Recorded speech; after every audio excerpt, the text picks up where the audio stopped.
All right, so this was my first one.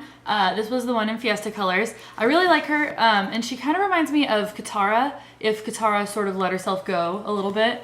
But she's just cute and pudgy, and I did a pretty good face. This is the first face that I ever did on a miniature that I was like moderately proud of. So that was my first one. Okay, so this is the android spellcaster.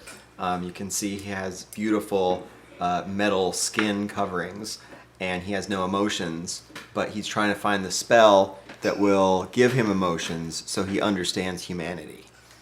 And this is also the first little figurine I've ever painted. I feel like Salvador Dali or something here with a tiny brush making it happen. Well, I'm not quite done yet, but I have this girl here with lots of detail. I think she's some sort of demonic, like, bone witch. I don't know. She's up to something. So there are like 4 stages to making any mini. There's the stage where you think you're gonna do an awesome job, and then there's a stage where you've ruined everything and you want to hurl it against the wall, and then there's a stage where you're like, oh no, maybe I can save this, and then there's the, oh my god, I can't believe I made this. This is so cool.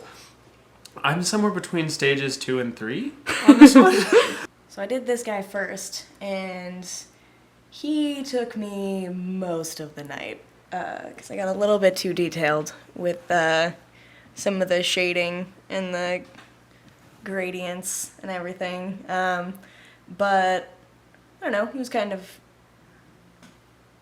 just went with green and went with it. My second one is this super colorful bubblegum warrior. I like to imagine that she was in school and this is what she wears to like high school, and then a war broke out in the middle of the school day and she just left with her book bag and her shield and her pink dress, and she's having a grand old time, and there's like blood on her shield and stuff. So I like her. How do you feel about her eyes? You know, I'm actually really proud of these eyes. It was a happy accident. It actually looks like she's looking up like this.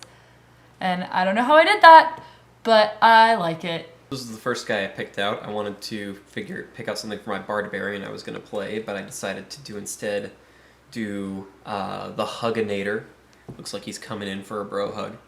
And I decided I wanted to, because of how creepy his face looked when he was unpainted, I wanted to make him a big, buff clown dude. So I started him off with a base coat of gray just for that freaky look, and then this is all some kind of face mask paint up front. So I have a character in Pathfinder that's a sylph, a half-wind elemental, so I decided to work on her miniature. It didn't come out the way I wanted it to, but at least it was blue and silver. The pants I added on retroactively. This is a dragon, and it's got way more detail than I ever expected, and it actually comes in 5 parts.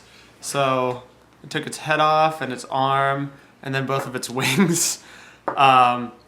And I've just been focusing on the body, but the body's got all these little tiny things that might be bones or spines or something that should be another color, and I am so in over my head on this one.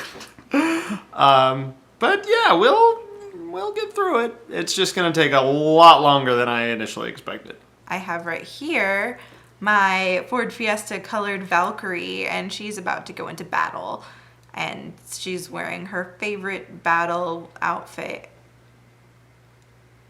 And then this is my favorite one. This is comfortable in his masculinity Death Knight. He was going to protect his niece at her junior prom, so this is his battle armor that he got for her to show up there. And then he liked it so much that he just wears it all the time now. And if anyone laughs at him, well, then, you know, he kills you. So I'm very happy. This is very successful. This is my main character for D&D, or Pathfinder. And I was inspired by Teenage Mutant Ninja Turtles. So, excellent. I've always loved that green, brown, and purple look. I decided to do a eye-patched, busty bar wench, because who doesn't like busty, one-eyed bar wenches? I know I do. So this is my witch. She's a Halloween witch. I added all of the orange today, and I think that added a lot to it. Yeah, because I'm getting a little bit better at detail. Also, we have some better brushes, which is helpful. But she is cool, and I like her, and she will be fitting for all the Halloween shenanigans that are about to come up, because it's almost October. My disciple is a Zen archer monk who's a disciple of the god of wind, and coincidentally, the Ford Fiesta colors were very close to the colors of his god, like blue and silver and white. And just for the heck of it, an owlbear or Corby or whatever it is. Adorable. It's coming to hug you. Oh dear. My last one is still a little bit wet, but I like her. She's got that sort of like captain look about her. Everything's sort of gold and red. And her eyes started as a disaster, but I managed to salvage it. I'm getting kind of not as good as Liz, but I'm getting better at faces. So I just liked her because I don't really do red that often, but this one turned out really nice. So this was my fourth one. I work faster than everyone else, so I got 4 done. I don't know how.